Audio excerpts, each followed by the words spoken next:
আলাইকুম প্রিয় জনতার নেতা, আমি মোহাম্মদ বেলাল হোসেন কাউসার। নির্বাচনী এলাকা ১৪ গ্রাম গোলফাসা ইউনিয়নের শলাকান্দি গ্রামে। বর্তমানে আমি কুমিল্লা ভিক্টোরিয়া সরকারি কলেজ থেকে ইংলিশে অনার্স মাস্টার্স করেছি। সচেতন তরুণ এবং উচ্চশিক্ষিত ভোটার হিসেবে আমাদের এলাকার ভবিষ্যৎ এবং উন্নয়ন নিয়ে প্রিয় জনতার নেতার কাছে আমার কিছু বিশেষ জিজ্ঞাসা। জনতার নেতা, ১৪ গ্রামের কয়েক হাজার শিক্ষার্থী প্রতি বছর উচ্চশিক্ষা শেষ করে বের হচ্ছে, কিন্তু আমাদের এলাকায় শিল্পায়ন বা পর্যাপ্ত কর্মসংস্থানের অভাব রয়েছে।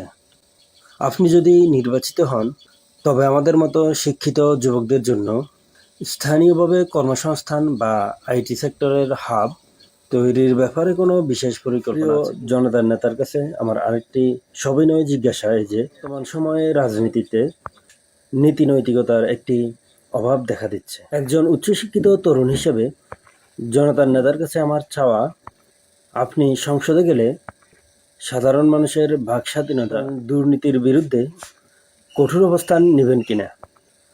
আপনার রাজনৈতিক মতাদর্শ আমাদের মতো তরুণদের কতটা আশাবাদী করবে।